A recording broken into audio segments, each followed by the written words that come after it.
Srivatsan, coming to you on the team building side, right? What is it that you both have kind of looked for in those early hires as you built out the team? I of course met a bunch of team members, and I think there's a very distinct culture that Skydo has created. I've always felt it whenever I've come to the office as well. So break that down for us, and also talk to us about some of the missteps as well, right? I think those are important, and people don't talk about that. I think a few, again, a few underlying tenets were one, just like with the customer, with the employee, also be very transparent, right? And I think the early, 1.5 decades of startup history in India is unfortunately, punctuated by a lot of, mis-selling and broken promises, especially in terms of ESOPs and so on. And each of us in our own way have been also victims of that in our previous jobs. So the first thing that we said was, let's be transparent. Let's be transparent in a very radical way. So for instance, we put out our P&L for the entire company to see. Right.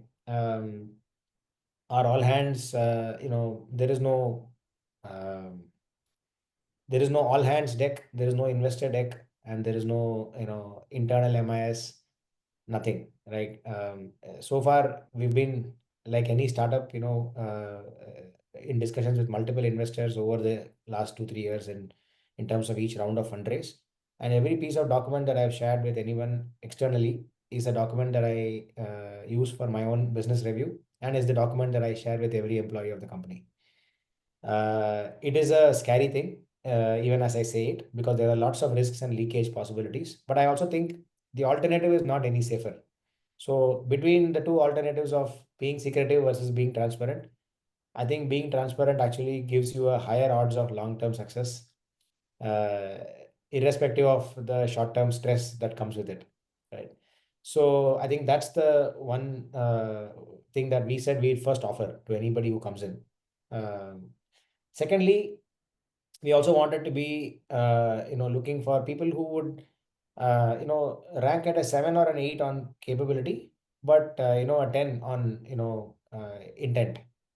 And what we mean by intent is, come with the maturity and understanding that, nobody is forcing me to join an early stage startup.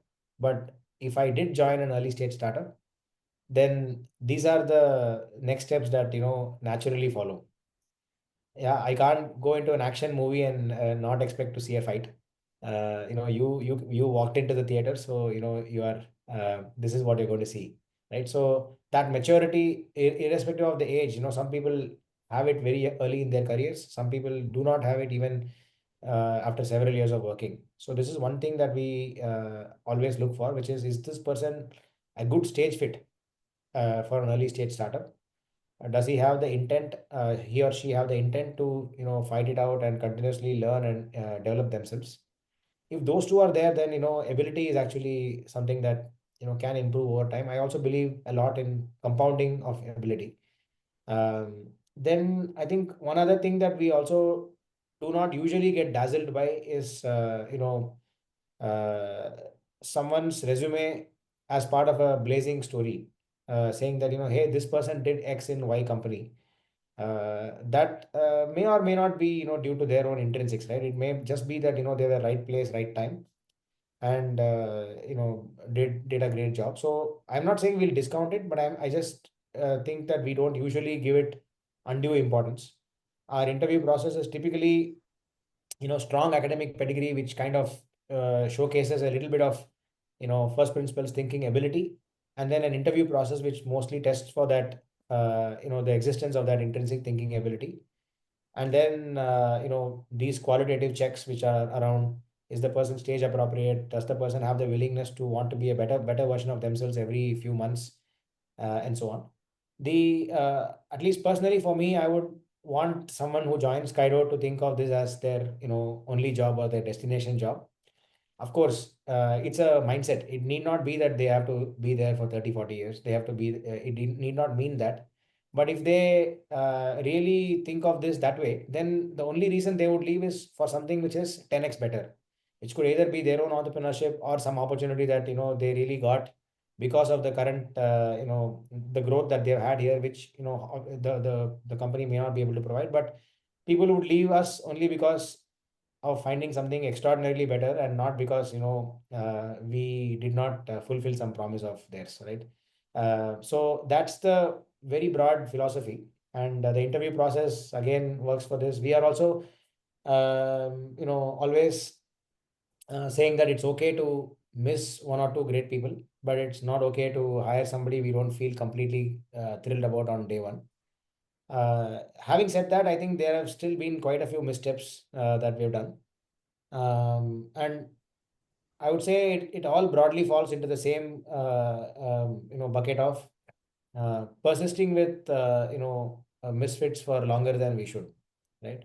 Misfits can occur for multiple reasons. One is we did not have clarity on the role when we hired that person, or it was a short-term need that we kind of overstated or over imagined, and honestly, in a few months that need disappears, or the person is not capable enough, or the interview process could not accurately capture the person's abilities, and in reality it did not pan out the same way.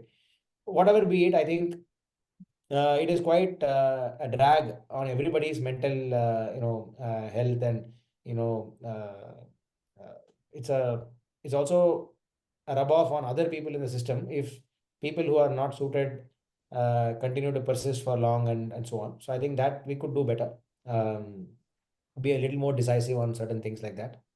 Yeah, otherwise I think this has been our approach in general. And just connecting the dots, with the earlier discussion as well, it almost sounds like um, transparency is kind of a core tenet, right, of the company. And you're talking about transparency in rates, how you deal with, how you tell customers. That was kind of one of the early unique value propositions or positionings.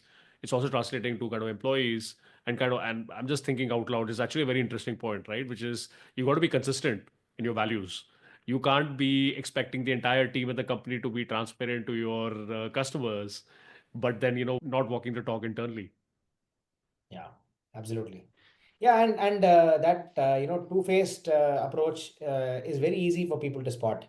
Yeah. They may not be able to articulate it, but um, they can easily figure out that you're saying something and doing something else, and that immediately becomes uninspiring.